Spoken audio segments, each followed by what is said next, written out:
it kind of maybe works against them, right? Because they're not intimidated. They're not scared. Yeah, often you need to kind of be of a different generation in order to not have that fear factor. And okay, we're off. It's a Queen's Pawn opening. Magnus setting up.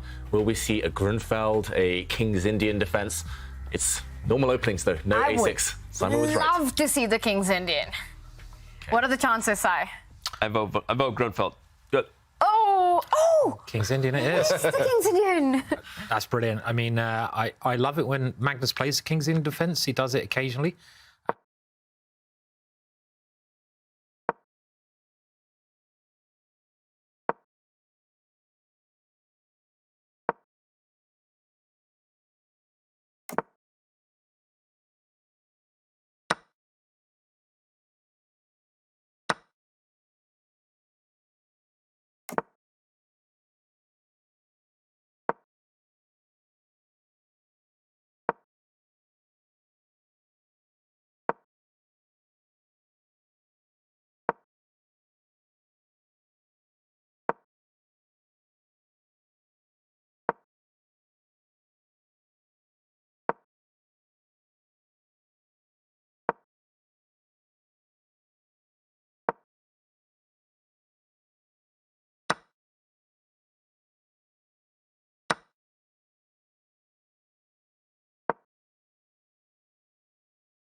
On the other hand, Magnus just picking the time to make his breaks, and it's a really hard skill to learn that one, when to sort of change gear in a game of chess. But Magnus is one of the best in the world at that, the best in the world.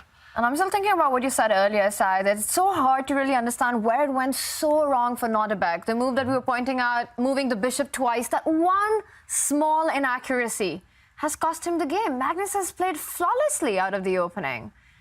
And just impeccable timing with picking up the pawn, taking away your opponent's counterplay. This is the Magnus golden touch in endgames. Agreed. I feel like that comment from chat must be sarcasm or something, because Nodirbek did not get a good position at the opening in this particular game. Yeah, in fact, I agree with you, Tanya. It's been Magnus. The little things done right in the beginning, he's going to win with black in the first game of a 4-game match, just like he did against Fabiano Caruana. yesterday. We'll see if Nodirbek can strike back, unlike Fabiano. It's under 10 seconds now, so they're very calm, these guys. You're right. They? It's not over, but I think it's. 4 seconds for Nodirbek. Ooh, he's Make a move. Move, Town. Population Oh, you. did he? Okay. Made it. made it with less than 1 second on the clock, I think. And But another pawn falls. Oh, very nice. Forces the rooks off. oh, Get out of here. Get out of here. It's just too. It's Too good. Yep. Here comes C4. It's explosive. It's just the little touches, right? That rook exchange And was just that's brilliant. it. It resigns brilliant. before the dynamite. Over. Magnus Carlsen shows who's boss with the black pieces, wins round one. Magnus doesn't believe in fortresses. He believes in winning. And, you know, these guys, those are great comparisons. And I think Magnus being a combo of the two is really accurate. But despite that, ever since he said that statement about not believing in fortresses, David, we've seen him hold a lot of games with fortresses.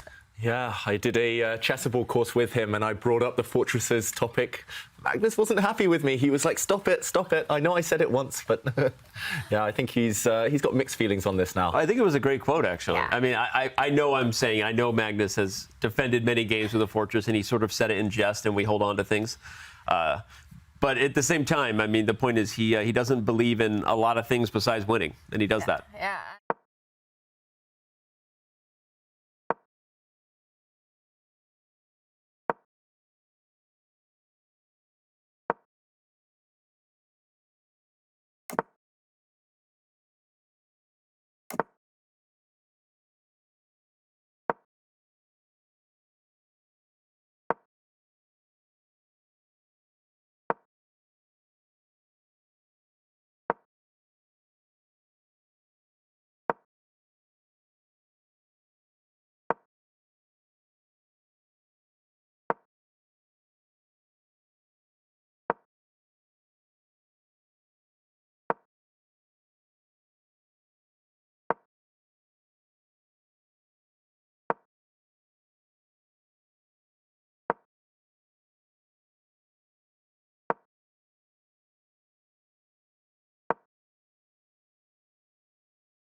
There's no immediate checkmate on the board. There's no way to win the material back on the board, but he just keeps the tension. Yeah, he keeps the tension, and look, the eval bar already reacting slightly. Magnus, he's trying to trade off pieces. He's trying to get his, maybe get some counterplay. White's rook on d1's opened up. So Abdusattorov needs to strike now or in the next couple of moves. Well, and I love that Magnus played bishop e2, and I love the comment from Greg Shahadi in featured chat. Again, it's not on the screen, but I got it right here in front of me, and he made a great point, which is Magnus's time advantage was super useful there. He just burnt about 90 seconds, and that shows you why you earn that advantage earlier in the game, so that in big moments like this, and there you go, Nodirbek did not have enough time to play the right move. Yeah. Yeah, I mean, but can't White just eliminate this one? This is why I thought this was maybe not the correct way, because now White can go rook takes knight. I would be taking that knight, you know, without any thought now. I mean, trying to just stabilize it. Change. Yeah. Magnus now touching the 1 minute mark. Will he get rid of this knight? And he does it. Great call there by Sai. And picks up the pawn. The D pawn is weak as well. And Nodirbek with just 25 seconds on the clock. Down 2 pawns now in the position. But he does pick up a key central pawn. I didn't see knight takes e4. You know, that simple move. This is why they're so good. They see one move deeper. Magnus had foreseen that he's dropping the e-pawn, but he just gets his king out of dodge. The white king now is actually just running away. And okay, nice pin there from Abdusattorov. Don't pick up that black knight. The white knight is needed to block the g-file. There's checkmate threats there. It's crazy position. I mean, brilliant play by both sides. Yeah, brilliant. I mean, they're both under a minute now, and it's only a 1 pawn advantage. And Magnus giving the pawn back now. I think it's a great idea. If he gets to the end game, he's the only player who can win, and we know he loves the end game. And if knight takes, well, then now d6 falls. I think you could probably take both ways, but rook takes seems to be the... Nodirbek just avoiding any queen trades here. He has to go for Magnus's king. Yeah, but rook takes d6 as rook f8, isn't it? I mean, it's such a wild position, that, again, the evaluation part, I think, is misleading, and they're both so short a time. I wonder if queen takes is better so that if the knight moves, you can play queen d4 and get the queens off the board. Nice, Danny. I think that might be the key. The white queen and king were both lined up on the FL. You needed to move one of them. There would have been too many tactics, as Simon pointed out. Look now, the evaluation bar is pretty Great even. move, though. He just walks with the king to the center of the board. Anyone's game, this. I like that move because now he'll take the queens off the board even if he doesn't win the d6 pawn. I think he might have tried to play queen d4, just using the practical edge. What is that a win? Oh, wow. You just queen d6? Yeah. I think for the 4 seconds. And look at, he reacts. He knows he's made a mistake. Yeah. He goes back. First mistake of the game in terms of practical play there. He just lost a pawn with gain of tempo. But the queen guards g1 now, so knight f5 is on the agenda. Yeah, oh, he's just swapping off. Oh, man. That was a shame. 1 second, and did he get flagged? Oh, under 1 second when he made that move, but it's not going to help him here. 2 pawns down, and he's had to retreat his knight. Attacker's gone. This is a mathematics equation now. Just knight f5 coming in. David. Look at the queen's board geometry. She doesn't guard g1 anymore, but she guards g5. Yeah. So there's no more checks that follow. Although king f1 would have allowed queen h3. So Magnus is very careful 1 second. about that. And this queen d4. Wait, did he make it? Did he make it? He didn't. He lost on time. Yeah, he's losing right here. Wow, and Nodirbek loses on the clock. What a game, what a win, an absolute wild ride there. Right. He never got the chance in that game 1. He starts with the queen's pawn opening. Are we expecting a repeat by Magnus? And he says, no, it's not happening. Yeah, again, we didn't get to comment too much on just how devastated Nodirbek looked after that loss, right? We moved quickly to Magnus, but I wanted to highlight, it wasn't to rub it in, but to just highlight how much he really cared. You see the passion in that kid's face and how upset he was about that. It just makes me excited for all the future matchups to come. But the reason he's so upset is he knows how difficult this task is, right? When you lose the first game with white, now you're coming back to white, but you're already down 2-0. So this is a very, very uphill battle. It's an uphill battle. He starts with the Catalan opening, Abdusattorov. Remember, this is one of Magnus Carlsen's favourites ever since the 2021 World Championship match. And Magnus, he's tanked now for 30 seconds. Of course, he's studied this position for probably hundreds of hours, but he's just choosing which weapon is going to get him that desired draw and get him through to the grand final. Okay, he chooses to play c5, the most kind of direct move to just try and destroy the centre, trade off as many pawns as possible. And it looks like Magnus certainly is going for a solid reply here.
Magnus defending really Magnus is tenaciously, though. defending really well, and if the rook goes to the 5th or 6th rank, the rook will come back to f1. So you enter the king first, but now there's rook f1, rook f4. Obviously, okay, he goes for it. Nodirbek must have calculated it. I was worried about this. I was worried about rook f4. What's happening here? Oh my gosh! King g5. Black just moves the king. King Checks his g5 guards the f4. pawn, Oh, and then and Magnus 17 second, he finds he it. found it. Oh my God! Nodirbek's in trouble. But now the g-pawn drops. What's he done? There. He's going round with the white king, is he? Thinking- Wait. But now the e-pawn drops. Oh my God! Magnus knows it. He just gave you the Magnus like nod. Oh, poor He's like, Nodirbek. There was me Yes. writing Oh, it look off. at that. my gosh! The pain. No. And Nodirbek knows he was so close. Oh, he Wow, smiles. he's laughing. How did that slip? I can't believe it. What a fight it was by Nodirbek. But it's really not over till it's over against Magnus Carlsen. These- And he does it again. He does survives. it again. The first game was fairly convincing, but the second game just became a complete mess. And I mean, to be honest, like I just completely fell asleep at the wheel in the third.